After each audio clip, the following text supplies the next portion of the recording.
At the centre of this, an anonymous BBC personality, alleged to have paid a teenager for explicit photos.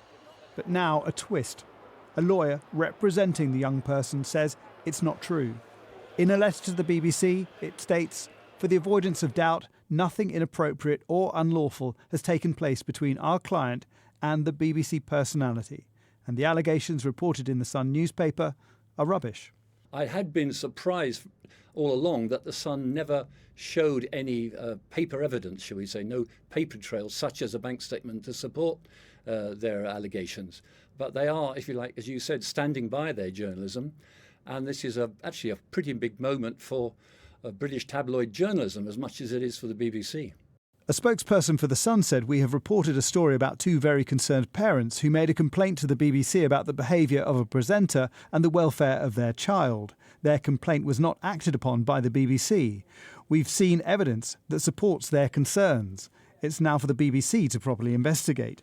It was 7 weeks after the first allegation was made about this presenter to the BBC that they decided to inform the police, and only after the first article appeared in the Sun newspaper. But the BBC says that the allegations in the newspaper were new and of a different nature.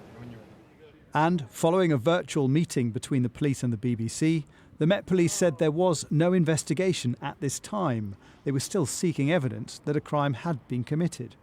Furthermore, according to the lawyer's letter to the BBC, the alleged victim told the Sun newspaper on Friday that this story was untrue.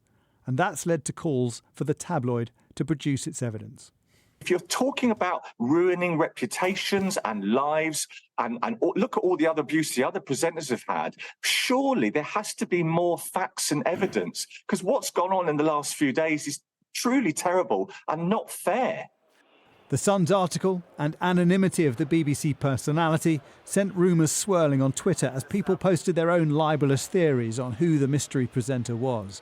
Nicky Campbell, among many, forced to announce it wasn't him. But it was a distressing weekend.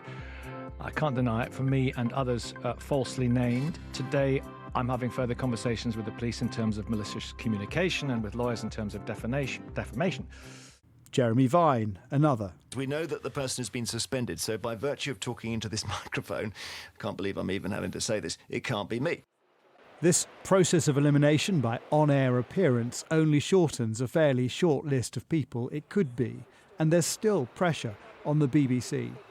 When were you first made aware of allegations against the BBC presenter? The acting BBC chair not answering. But the corporation's processes still need to be scrutinised, and the police still need to ensure there was no crime. Jason Farrell, Sky News.